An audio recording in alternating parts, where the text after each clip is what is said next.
Hi, everyone. Well, we are here today with Lynsey Moore, who is the COO of Studio 3, which is a nationwide digital marketing agency that covers everything from SEO, e-commerce, media production, all the things. And so she basically oversees the national operations, right, of the company. Right. I do. And this has been really fun for me because Lynsey and I met probably in the fall.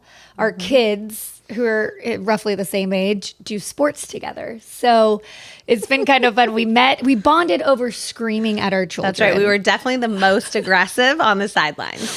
I think we were both like yelling at our kids. At one point, we looked at each other like, what are they doing?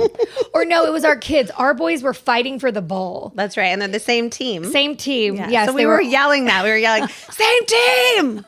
That's what we were doing. Oh my gosh. It was great. So we bonded over that. But anyway, it's been really interesting to get to know her. And then, of course, her fantastic company. So we're excited to have her on the podcast today. But Lynsey, why don't you tell me a little bit about Studio 3, where it started, and kind of tell me about the beginnings of it. Okay. So Studio 3 started with my brother. Technically, like around the kitchen table, you know, I didn't live with him, of course, but I was there for a lot of him sort of developing it. And then he partnered with a cosmetic dentist in Beverly Hills. Oh, wow. Okay. And so it started in the back of this dental office, basically. And I was like, what is my nerdy brother doing? He's very smart. And he was this SEO wizard. So he was doing SEO, search engine optimization, for dentists, basically. And he didn't love some of the, marketing can kind of get a shady rep sometimes. Yeah, and there's bad ways to do it and there's great ways to do it. So he started this vision of a fully transparent marketing agency. And it kind of grew from him and a friend, and then 3 people, and then 4 people. And then I have sort of a visual background. So I was doing photo and video, and he kind of realized very early on that, having incredible assets will make all of our clients stand out. So he roped me in to doing photo and video. That's awesome. You were one of the first 10, right, to start with the company. That's right. So the whole creation, like you said, it started in LA. So let's backtrack a little bit. Okay. You grew up in LA, but tell us, you were born in Minnesota, right? Yeah, I was born in Minnesota. My mom decided early on that I was not a Minnesota girl. All I wore was leotards. Yeah, that wouldn't fly in the wintertime when the snow is up to your waist. That's right. So she got a job offer, and we moved to LA when I was 5. And that was, we were meant to be in LA. You were meant for to sure, be in LA, for yeah. sure, yeah. So I was raised there pretty much my whole life. Is your brother older or younger than you? Older. He's older than 2 you. years okay. older. And it's just y'all two? Just us. Okay. So LA is where Studio 3 started. And in what year did you say again it started? It started, I think, in 2011. Okay. I kind of jumped on board in 2013. So that's the crazy part is all of that. I remember when I went to college in 06 or 05, that's when Facebook first started. So I feel like it was a really smart play within that 6 or 7 years of all the social media outburst of stuff. 100%. So that's probably why I'm sure y'all were an early adopter of a lot of these things. We were begrudgingly an early adopter of social media. Oh, do we have to do that too? Yeah. Oh gosh. No one likes to get in front of the camera. I know. I don't know why, but no one, I guess, especially now, no one really likes being in front of the camera. But of course, it's so important. Video is huge for that kind of stuff. It's everything. Okay, so Studio 3 started in LA, and then y'all have a really interesting approach, because when I was kind of going over your website and looking at all the things you do, majority of marketing, at least digital marketing agencies, focus on one thing, right? Some are website creators, right? The other are media producers or strictly SEO, PPC, that kind of thing. But you guys have so many different things that you guys do. You're like a one-stop shop for companies. Yeah, we didn't mean to be that way. It kind of happened very organically. We started with SEO, and you discover when you're doing good SEO that the way your website was built, it means everything. So then we really leaned into our web dev and creating everything custom, performance is key, and that really affects SEO too. And so we've built these like really strong SEO web dev teams. And then it was like, well, do you do ads? And so we would partner up with other people that did ads, but they maybe didn't have the same approach to as we do. Like I said, we're very transparent. Right. We talk through every step of it with our clients. So then we sort of built up the digital ads team. And then suddenly it's like, well, do you do email marketing? And every time we tried to partner with someone or outsource, we just found sort of that integrity disintegrating. Yeah. So we built up, it's almost like small businesses within our business. That's how it feels, at least. Like everyone on our digital ads team, they're incredible at digital ads. And a lot of them are homegrown. Like they didn't come to us knowing anything about digital ads. So y'all kind of like raised them up. We train people sort of on our best practices. You know, it's really great if they have some knowledge base to begin with, but that was kind of how we figured out the best way to do it. Yeah. You know? Well, and you can have control and you can have quality control. That's right. Because I feel like, especially with your clientele that you work with, I mean, y'all work with a multifaceted different companies, I know, it's right? kind of wild. It's not like for us, I remember when we first did like our real big custom website, the big real estate company was Real Estate Webmasters. Okay. And they were like the go-to people if you wanted a really great website for real estate, SEO, et cetera, et cetera. So, but that was their specialty. It was very niche, right? And so it's interesting because I was looking at some of your clients that you have, like Segway, which is the little two-wheel motorbikes. That's right. Mobile world. Yeah, which is super cool. And then you work with GT Radial Tires, which is, again, I feel like polar opposites, right? And then the dental world and the plastic surgery world, medical world. I mean, all across the board. Well, and medical aesthetics was kind of it is still our main bread and butter. Like that is how we broke into, it's a perfect industry for us because it's very aesthetic. All plastic surgeons tend to be, they're incredible doctors, but they're also artists. So they want that creative vision. Yeah, that makes sense. So that really lent itself to what we do. And then now also one of our big verticals is legal. That's been a big undertaking. And we're, with each of these, you can go into it. We have a great knowledge base, but we didn't know that industry. So we have to learn it all. Well, yeah. And that's something too, I think would be really hard because we usually look at, who did this website? I love this real estate website. You call the company that did that. So I feel like that's got to be a huge testament to who y'all are as a business to have someone come to you and say, hey, listen, you've never done legal, but we're going to give you a try because look at what you've done here.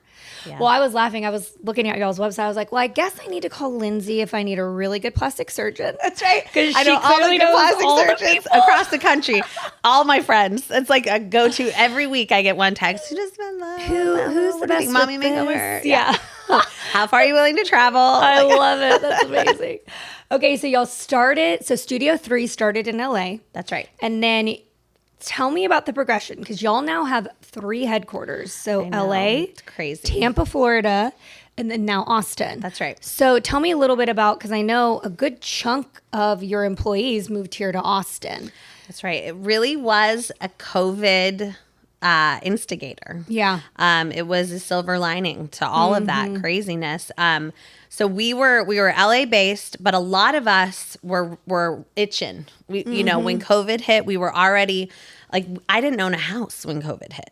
And we lived, it was, in LA, it's all about location. And I was pregnant with my 3rd kid. So, and third boy. What an undertaking. And the other 2 were 5 and 3, or less. They were like 4 and 3. Yeah. They're very close together. And oopsies. And COVID happened, and suddenly we were all work from home. We had this big, beautiful office in Atwater Village in LA, which is East Side, for those of you who don't know. And we all were work from home. And now by this point, I'm a partner in the company. So I'm one of the owners. There are 10 of us. And we all had like a huddle, and we were like, where should we go? And we made a list of cities to check out all over the U.S. And we decided we were going to look at Austin first. It was the first on the list. Before Tampa. Before Tampa, yes. So we came to Austin. We loved it. We bought houses. We didn't look anywhere else. Like a fire sale. I love it. It was so fast. I think also I'd been to Houston and Dallas before for work, but I'd never been to Austin. Yeah. And it's just nothing like you expect. Listen, I got to tell you, and I will say this probably multiple times on this podcast, but because we're always talking about Austin. Like, I'm 5th generation Austinite. My kids are 6th generation. I know we're like unicorns, but I always told people Austin is not like any other city in the whole state of Texas. It's got some vibes of California with the rolling hills. Clearly, they're not as regal, and then you have the lakes and you have the outdoor living. But I always said it was a little hidden gem. And I said, the second someone discovers this, the second people start realizing how incredible this town is, because you get the best of everything, I was like, it's going to blow up. And it did. Oh, yeah. I mean, when the minute we drove in, you couldn't fly. Oh, that's right.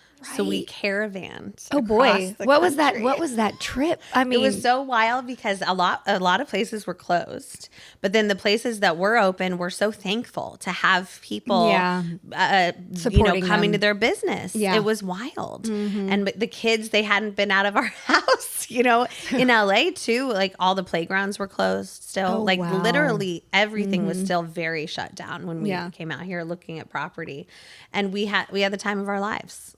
It was like coming to the promised land, and everything was green and the playgrounds were open and it was so beautiful. And we came in like April. It was perfect weather. It was May, but it was perfect weather still. Yet. It wasn't too hot.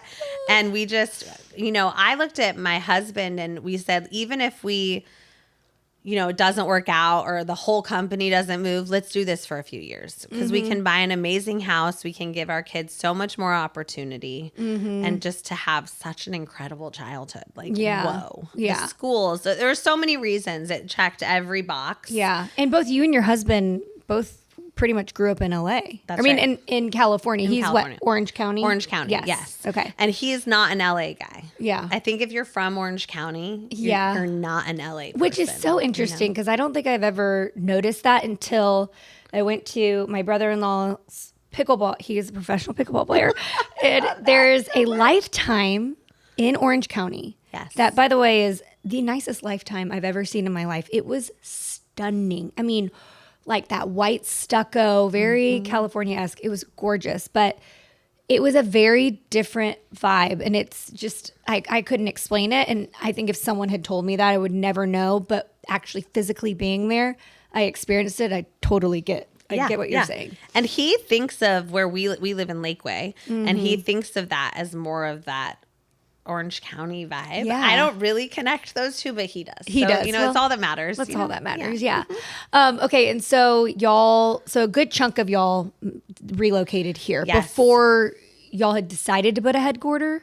So yes. So 5 of us moved here and bought property. And I would say though, within 6 months, we were looking for an office. Yeah. We were pretty on it. And we bought the headquarters here before the one in Florida. That one, just the construction went so much faster. It was just, the way it went. Did anybody relocate from LA to Florida? Yes. So my brother, that's why we have one in Florida. Because my brother, he migrated to Florida. I think we have very similarly, 10 families went to Florida, 10 went to Austin. I mean, we did have people kind of go all over the country, but for the most part, it was Austin and Tampa. In Tampa. Yeah. Hey, I'm Brandon Sparks with Nautilus Lending. We're a full-service mortgage lender and brokerage based right here in Austin, Texas, but serving not just Texas, Florida, and Tennessee as well. One of the things we're really, really good at is creative financing, and it doesn't matter whether you're a first-time homebuyer or a seasoned investor. We have loan programs to facilitate everything legally possible. You can find out more about us at www.nautilus-lending.com. That's www.nautilus-lending.com. Yeah. Okay, well, I want to talk about y'all's headquarters here because it's fantastic. So Studio 3 had a grand opening a few weeks ago of their Austin location. And y'all bought the property. It's over there off of Flint Rock Road, which I know that area really, really well. And I never knew this existed. So I think it was an incredible find. But tell me about the process for that. Y'all bought it in what, 2021? Yep, it was 2021. We looked at a lot of properties, and we a bunch of us bought in the Lakeway area or Hudson Bend, and we largely did that because of the school districts, I would say. And some people, we have a partner in Dripping Springs, so we knew we had to find somewhere between Hudson Bend and Dripping Springs. Yeah. That was kind of like our radius. And we could have come a little bit further into the city too. I don't think any of us would have really minded that. Yeah. But we wanted someplace. They wanted, you moved to Texas, you want acreage. You want to you want to have that space, you know. So we looked at a lot of different properties, Some were more like built out already, like commercial. But that also wasn't our vibe. Our office in LA is pretty cool. It kind of is a reflection of our office here now. Interesting. It's similar vibes. So when we found this ranch property, it was, at first I had to be sold on it a little bit before it is we tucked, went to look at it. Yes. It is tucked away. It's not like it's you're going to drive by and see it off the side of a highway. Yeah, it's you know not a what I mean? storefront, that's for sure. And it had no road. Yes, that's It right. was like a dirt rock. I can't imagine building what that process was. And it was a bunker. Like, it was literally built for the apocalypse. It had no windows on ground floor. Well, I know where we're going if something That's happens, right. Lynsey, right? Y'all's property. I know. Now my husband, he got the chickens. So we have the chickens. We got to build a garden, and we got. I love it. got the the chicken apocalypse coop, I will say, was pretty impressive. It was a pretty coop, like a really nice He did chicken good. coop. I will say the people that live behind us, they have a chicken coop, which is shocking. I never hear them. Like, I never hear that they're randomly. I'll hear them, kind of talking. But their chicken coop is definitely not as pretty as y'all's chicken coop. He did a good job. He did a good job. Really he had did. some help. He made his brothers jump in on that. Yes. But yeah, I love real it. Cute. But so y'all's property, it is super unique because y'all have a really beautiful view. You have acreage. And was that outside of the proximity? Was it and the acreage? Did y'all want to keep that vibe specifically? Like, was there a specific aesthetic of the surroundings that was important to you guys, or was it just strictly proximity and acreage? It was those two, and ideally it had an initial building on it that we could turn into office space. Okay, so you could do commercial because we looked at another place right nearby, but the house, because most of these were houses, they're not necessarily for an office, but it's on a special. You'll know the word. It's not part of a specific zone. Yeah, so it has no restrictions. Yeah, no restrictions. So that was crucial. Yes. And we looked at another place, but it was kind of like a man hut, I would say. It wasn't like we couldn't really build offices without building huge structures. So this already at least had a good sound structure. Yeah. Now we got to build the pickleball courts, and we got to build. You can't tell my husband that. He'll be there all the time. I know. He'll be there all the time. I'm like, where are you? He's like, I'm hanging out at Lynsey's hanging at the ranch. Studio 3. Okay, That's right. No, it was pretty spectacular, and y'all's grand opening of it was amazing. And then y'all's headquarter in Tampa. Where is that at? So that is, it's right near like the beach, kind of. Oh, It's cool. very beach vibes. Yeah. And it's a 2-story, but it's an interesting building because it was initially built with a bunch of little offices. So we blew out walls in between, and it's got a great courtyard. Again, very, very cool, industrial vibes inside. We took the Florida out of the building. You took the That's Florida right. out of the building. I love it. So in Austin, we kept the Texas vibe, but in Florida, we ripped it out. We got rid of that Florida Got vibe. it. Oh my Hardcore. gosh, that's amazing. Okay, so was there a pivotal time for you? You felt like Studio 3 marketing just exploded. Was there a time where y'all were like, oh, I don't know if we can keep up with the demand? Yeah, I mean, it's weird. I feel like right at the end of 2020, we made these moves, and we suddenly also got into new markets. Like, it almost happened at the same time. It felt like we went from 70 employees to 150, like within a year. Like, it felt like so fast. Yeah. And I do feel like with COVID, people had to lean into their internet marketing more than ever. Yeah. And I think that definitely affected our industry, especially e-com. Yeah. It was hard on the medical industry because a lot of offices had to shut down during that time. But then when they got back into action, also interesting, it's easier than ever to take time off work to get a medical procedure because you can work from home. Yeah, that's I true. would say plastics got the tail end. They got a lift right there, right after COVID. Yeah, no pun intended, They got but that yes.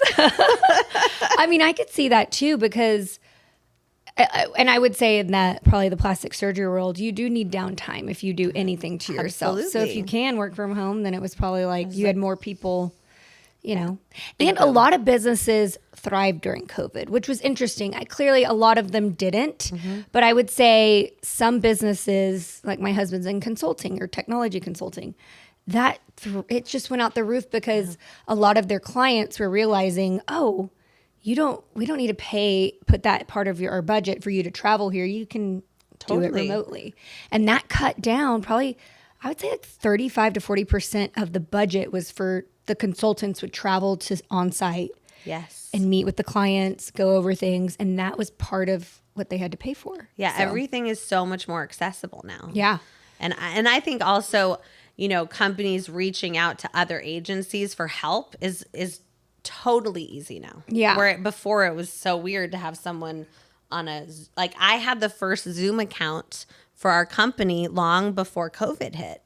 And then and I was the only one that had ever used it for like a webinar or something. It was not a common tool of ours, which is also wild to me because you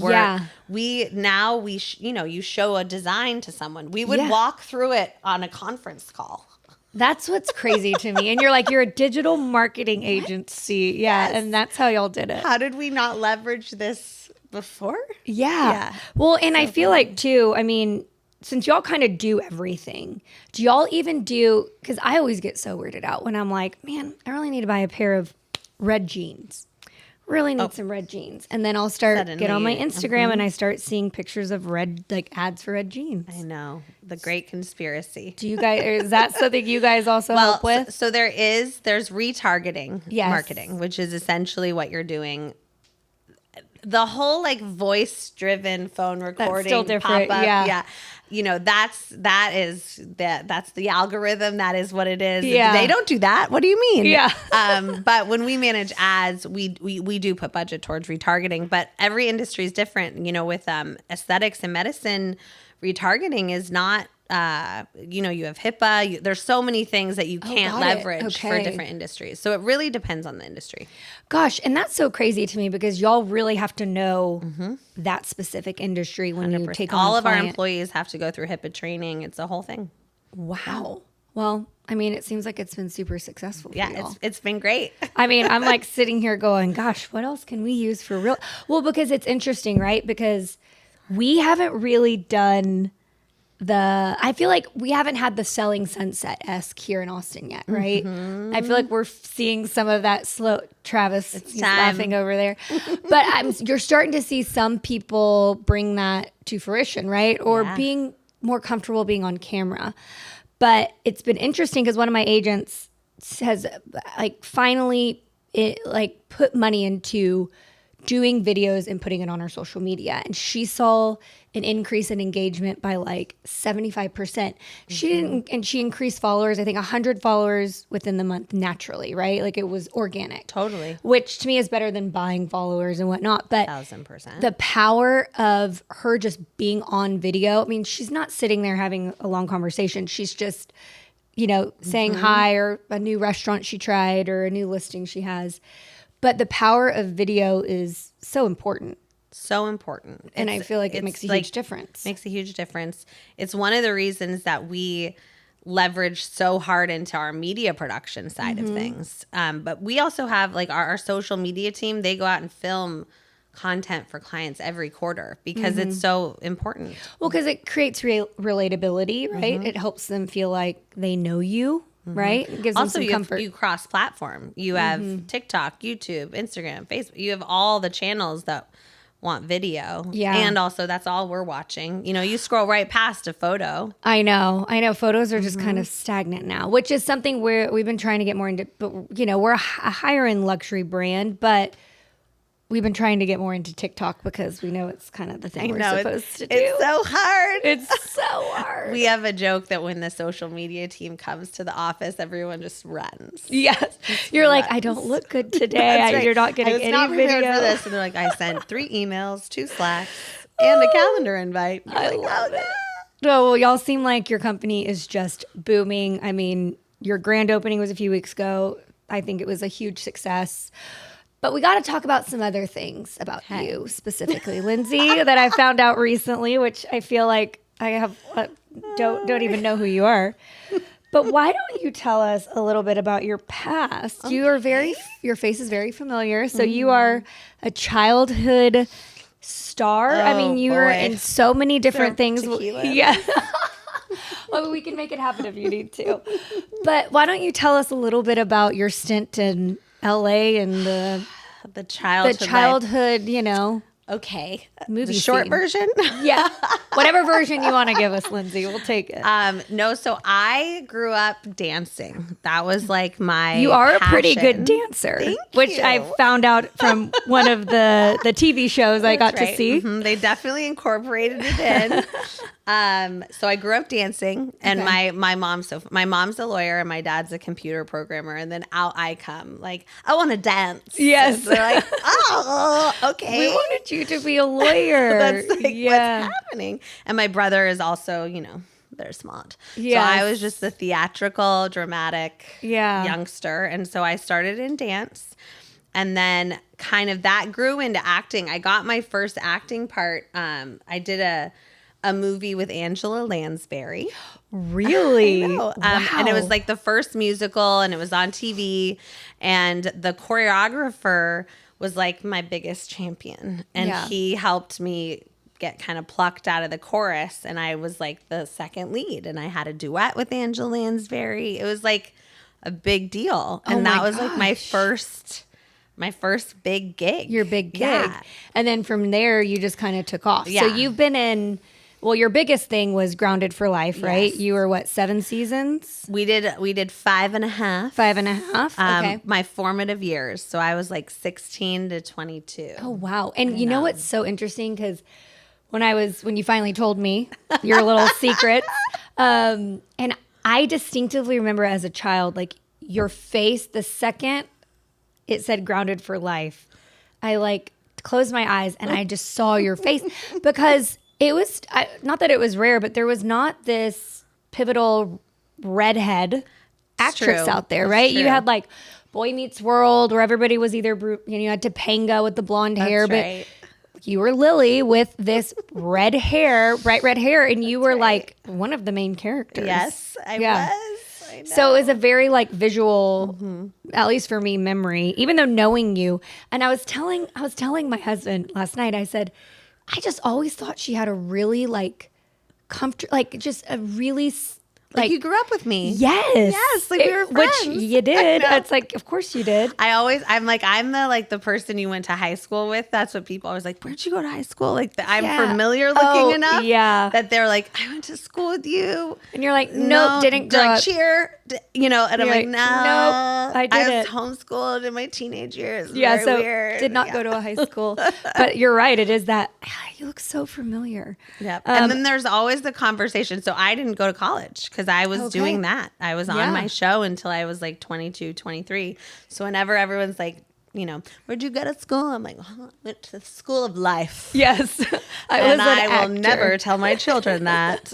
Yes. So they can't listen to this one day. Where did Dad go to school? Let's talk about that. I love it. Okay. So you were in Grounded for Life. You did some other stints like in NCIS.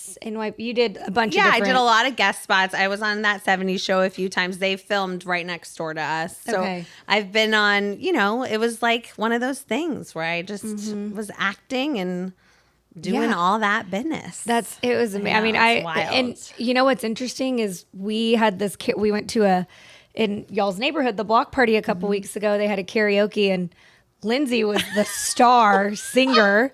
Everyone just kept saying, "Oh my gosh, Lynsey, you're such a good singer." And then, of course, I go back to that episode. I think it was the first season of Grounded for Life. You're doing "Hey Big Spender." That's right. Dance moves were impressive, but the singing and it all made sense. It all made sense. It all connected. I loved it. So yeah, you didn't go to college, but you and Crew. How did y'all meet? So your husband. I met Crew through his brother, Cage, who's one of my business partners. Yes, so, at Studio 3. So Cage and I were working together. We'd probably been working together like 2 years. And he brought Crew to a party.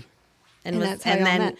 Crew is a giant 6'4" redhead. So there's something about when you meet another redhead that you're like, huh. I have a connection. But you're also like, I don't know if I'm related to you or if we should date. Like, it's one of these weird things. I love it. But no, we had an instant connection. And then, and I was like, give him my number. And he was like, no. The Moores, we'll just do things real casually. And we'll just invite him over for barbecue or something. Right. Okay. And then I didn't see him for a year. Oh, wow. Okay, so that was a long little so it was gap. like a long little gap. He's a chiropractor. Yes, but also works at the company now because with Studio 3. But he's really good at the SEO aspect, right? Yes, very smart computer guy.